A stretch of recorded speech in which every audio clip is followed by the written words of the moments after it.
Bonjour, nous sommes le lundi 28 octobre 2024 et le sujet est la note de crédit de la France par l'agence Moody's qui a été révélée. Il y a quelques semaines, c'était l'agence Fitch qui avait gardé la même note, c'était AA-, avec perspective négative. Ici, Moody's garde la même note, AA2.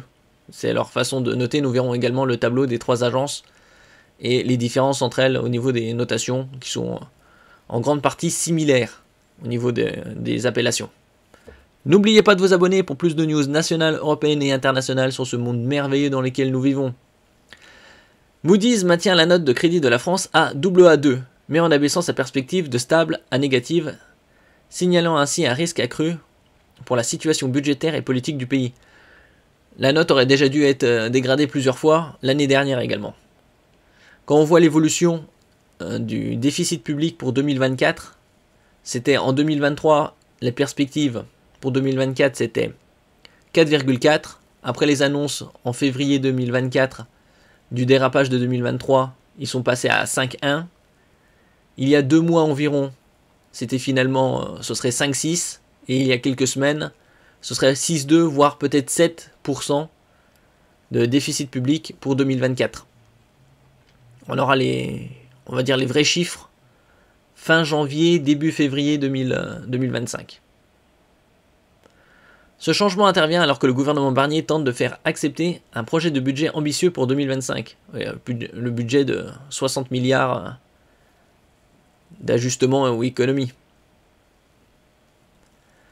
Vendredi dernier, l'agence de notation Moody's a confirmé la note de crédit de la France à AA2, tout en abaissant sa perspective à négative, comme Fitch, sauf que le E, ils ont noté AA-.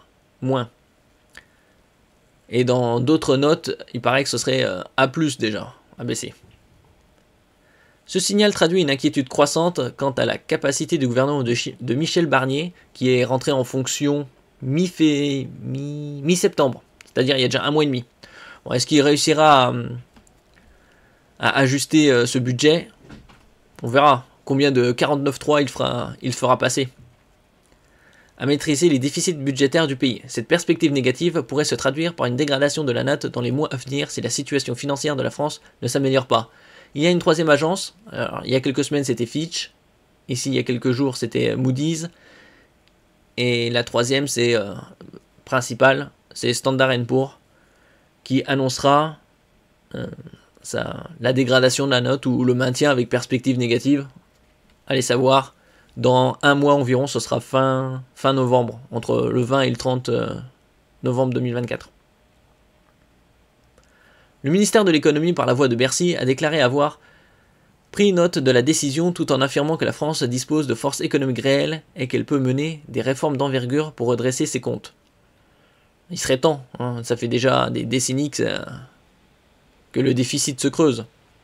À quelques semaines d'un vote crucial pour le projet de budget 2025, qui prévoit un effort d'ajustement de 60 milliards d'euros, il faudrait au moins 100-120 milliards. Cette annonce renforce la pression sur le gouvernement pour convaincre le Parlement. Moody's a justifié son abaissement de perspective par le risque croissant que la France ne parvienne pas à adopter des mesures suffisantes pour éviter une dégradation durable de sa situation budgétaire. Ils avaient également, quand Bruno Le Maire était ministre de l'économie, c'est-à-dire au début de l'année, prévu d'être sous les 3% de déficit public en 2027. Et finalement, le nouvel objectif, ce serait 2029. Est-ce que est-ce que c'est réaliste? Probablement pas. Ils auront encore du mal. Après, il y a toujours espoir. Situation budgétaire inquiétante. Sur les marchés financiers, la France paie déjà une prime de risque plus élevée que celle de l'Allemagne, son écart de rendement à 10 ans oscillant entre 70 et 80 points de base. Cette différence, qui correspond davantage à un profil de crédit comme celui de l'Espagne ou du Portugal, témoigne de la méfiance des investisseurs vis-à-vis de la dette française. Sauf que si on regarde les notes de l'Espagne et du Portugal, leur note est bien inférieure à AA- ou AA2. Le Portugal, par exemple, ça doit être triple B+, et l'Espagne, ça doit être A. La prudence des marchés s'explique aussi par les dégradations passées, notamment celle de Standard & Poor's Global en mai dernier, qui avait abaissé la note française à AA-, un cran en dessous de Moody's. Cette convergence vers des perspectives négatives parmi les agences de notation met en lumière une rare unanimité qui pourrait annoncer d'autres ajustements de notation dans les prochaines années. Bon, ça, nous verrons ça. C'est en général, c'est aux alentours du mois de mai et octobre-novembre.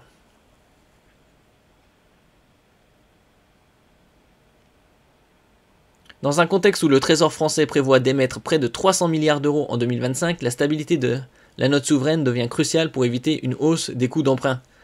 Oui, les intérêts de la dette étaient au début des années 2020 aux alentours de 20-25 milliards.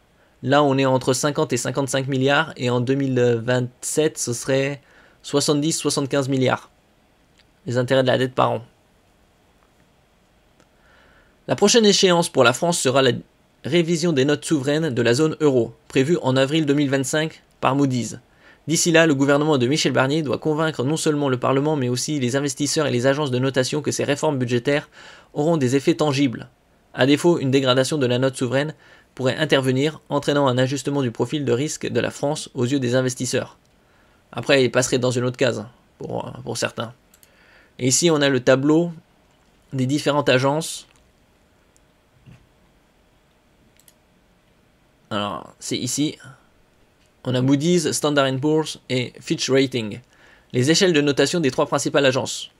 Alors, AAA, c'est toujours la même, que ce soit chez Moody's, Standard & Poor's ou Fitch Rating. C'est-à-dire excellente qualité, risque minime. Il y a quelques pays qui sont dans cette situation-là. En dessous, qualité élevée. Ça va de AA1 à AA3 pour Moody's. Tandis que Standard & Poor's et Fitch Rating, c'est la même notation. C'est AA+, AA, AA-. Là, on voit où on se situe. Chez Moody's, AA2 avec perspective négative. Fitch Rating, AA- avec perspective négative. Et Standard & Poor's, AA-. Et on aura les informations dans un mois environ, en ce qui concerne la notation de cette troisième agence. Après, il y a qualité supérieure à la moyenne, A1, A2, A3 chez Moody's, c'est de la façon qu'ils notent une lettre et un chiffre, ou différentes combinaisons. Tandis que Standard & Poor's et Fitch Rating, c'est des lettres et des plus ou des moins.